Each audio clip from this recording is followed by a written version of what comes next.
If you're pouring your heart into your podcast, but still struggling to turn those listeners into paying clients, I've got something just for you. Imagine having a clear, simple plan to turn your listeners into buyers without relying on a huge audience or spending hours on social media. That's exactly what we'll create together in a podcast profit plan discovery call.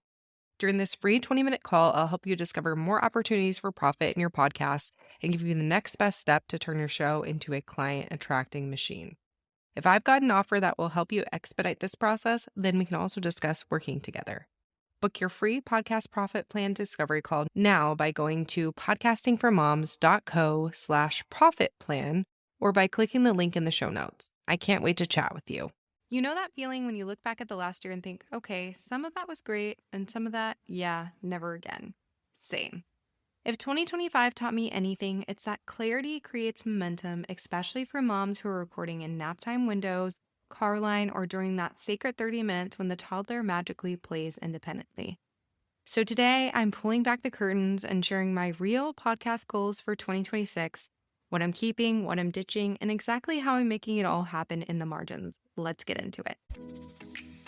Welcome to Podcasting for Moms, the show for moms in business ready to start, grow, and scale a podcast that turns their listeners into buyers. I'm Jenny Sonesson, a podcast strategist and fellow mom entrepreneur. You're in the right place if you want to learn how to start and grow a podcast that attracts your ideal clients and really does the heavy lifting for you when it comes to selling your offers, all while balancing life as a busy mom. Are you ready to create a podcast that grows your income, impact, and influence? Let's make podcasting work for you because as moms, we know how to get things done. All right, let's jump into the episode. Hey, and welcome back to Podcasting for Moms, the show that helps you start, grow, and scale a podcast in the margins of mom life. I'm Jenny, your podcast strategist, mom of two, lover of systems, and professional chaos simplifier. Today's episode is one of my favorite types of episodes to record, the behind the mic, let me take you inside my brain type episodes.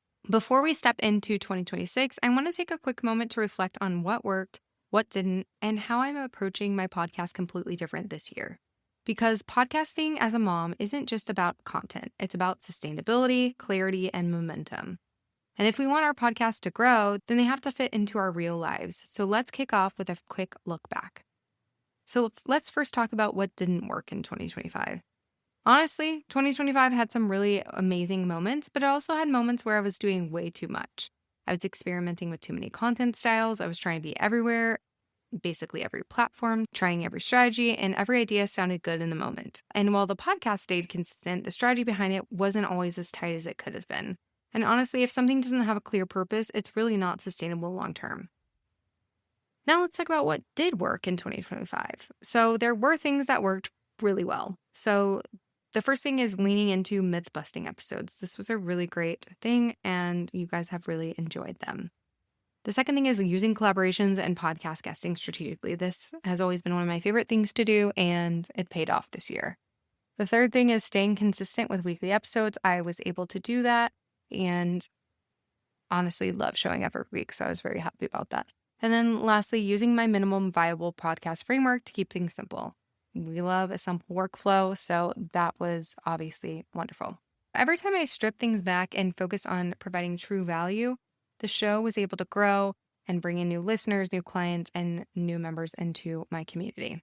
So the big shift for 2026 is that it is the year I treat my podcast like the core of my visibility ecosystem. I've been saying for years, I want my podcast to be the first thing that people think of when it comes to my marketing, but it hasn't always been that way. So I actually want to make that happen in 2026, where it is the number one thing of my ecosystem is my podcast. So this means more intentional planning, more repeatable systems, clear alignment with my business goals, leaning on data instead of guessing, and creating content that's high impact, not high effort. 2026 is all about sustainable momentum. So here are my goals for 2026. So the first goal is to grow my listenership by 40%. And I want to do this completely organically. So that breaks down to measurable monthly targets, not like vague hopes. And you may be wondering why 40%? That's because I feel like it's realistic and impactful. So I want to grow it to, a 40% increase over the course of the year, not monthly or anything. I truly care more about retention and conversions than giant spikes. So my focus metric is really going to be the downloads per episode at the 30-day mark. So Growing this metric by 40% means more moms that are hearing my message, more moms that are learning more about the Moms Behind the Mic Society, grabbing my freebie, the Podcast Growth Blueprint, and more moms learning about my Done For You podcasting services. And honestly, just more moms feeling supported and seen in general. My second goal is to streamline my content strategy. So my 2026 content mix will be similar to what I did this year, with 50% myth busting, 45% authority building, and 5% direct sales type episodes, because yes, it's still important to sell on your podcast, but every episode will tie into my quarterly themes, which then tie into my events if I'm hosting one that quarter, which then ties into my offers. It's really, truly a domino effect, and it's intentionally planned. Then my third goal is to increase leads and conversions from the podcast. So this means more strategic calls to action. So a clear podcast leads to the freebie, leads to my offers. Then also intentional use of private audio feeds as nurturing funnels, which I've started to do over the past couple of years. And then also ensuring every episode leads somewhere meaningful. My podcast is not just a content machine, it is a conversion engine. My fourth goal is to use more data to make decisions. So this is the year that I stop guessing what's working. Although I have always been an avid podcast data tracker, I wasn't always using the data strategically after the fact, because I was just tracking and just like, oh, that's cool, and then like never touching it again. But this year I will be tracking all the things I was tracking before, like my best performing topics, my highest conversion episodes, my listener retention, my subscriber growth, what episodes lead to new members or clients. And I'll also be doing quarterly audits, which I've already built out templates for. And with that info, I will be able to make strategic decisions based on numbers instead of just like saying, oh, this looks like it possibly is an episode that people would want to hear more of. Let's do more like this. My fifth goal is to build more community around the podcast. So I really want listeners to feel like they're a part of something. So this means really leaning into inviting more conversations on threads or in the DMs on Instagram, listener shout outs, creating simple ways for listeners to interact, adding in maybe some like mini challenges or mini events just for listeners, spotlighting mom podcasters in the community. I really want this podcast to feel like a home base, not just a show. And my final goal here, goal number 6, is to make podcasting feel even more sustainable. And this is one that I'm most excited about because I don't like feeling like I'm flying by the seat of my pants. So I want to be more intentional with batching, so I'm never scrambling. I want to take lighter seasons during the summer and holidays. I want to lean into my MVP method even more. I want to tighten up my workflows. I want to delegate more of the production tasks because I've been doing it all myself for the past couple years. And I want to keep my weeks flexible. 2026 is the year that podcasting feels spacious. So now let's talk about how I'm actually going to make these goals happen. So first up is my quarterly planning process. So each quarter gets one clear theme. So Q1, visibility and momentum, Q2, growth systems, Q3, sustainable summer prep, and Q4 is year-end growth and reflection. Every episode ladders up to these themes because clarity leads into momentum and that leads into result. So I have created a method called the podcast method to plan episodes.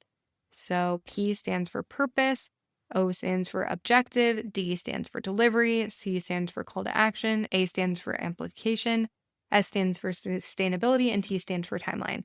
This method keeps everything aligned and streamlined, no more scattered ideas. Then we have my automation and repurposing plan. So each episode will be repurposed into 2 to 3 threads post and mentioned in my weekly mic drop newsletter, IG stories, optional short videos if I have the time, and some content snippets for my membership. All from one episode because we don't do double work around here. We do smart work. And then lastly, my support system. Behind the scenes, I'm leaning on templates, automated workflows, my Airtable dashboard, you name it. Because podcasting is not a solo sport and I'm done pretending it is. I use all the amazing tools I can get to help me with this podcast. So what does this mean for you? So if you're a mom podcaster listening right now, here's what you can expect in 2026. You can expect more high impact episodes, more clarity around how to grow sustainably, more conversations about the real behind the scenes as a mom podcaster, more episodes that feel relatable, grounded, and doable, more strategic episodes built to help you grow your business and podcast, and ultimately more support from me, whether it's through my free resources, my membership, or the podcast itself. So here is a quick goal setting framework for you. So before you go, I want to give you something that you can use today, which is my MVP goal setting mini framework. M stands for minimum. What is the simplest version of your goal? V stands for visibility. What role will your podcast play in getting there? And P stands for plan. What support, systems, and consistency will help you make it happen? I want you to write down one to three aligned podcast goals for 2026 and use this framework to map them out. All right, I hope this behind the mic look at my 2026 podcast goals inspires you to set intentional, doable goals of your own. If you love this episode, take a screenshot and share it on Instagram stories and tag me at jenny.sunnison so I can cheer you on. And if you're ready for support mapping out your podcast goals, make sure to grab the free podcast growth blueprint or come join us inside the Moms Behind the Mic Society, where we plan, grow, and sustain our shows together. Links to both of those things are in the show notes, and I will see you next week. Thank you for tuning into Podcasting for Moms. I hope today's episode gave you the tools and inspiration you need to make your podcast work smarter, not harder. If you love what you heard, be sure to subscribe and leave a review. It means the world and helps other moms in business find the show. For more tips, resources, and support, head to podcastingformoms.co. Remember, you're not just building a podcast, you're building your legacy. Until next time, friends.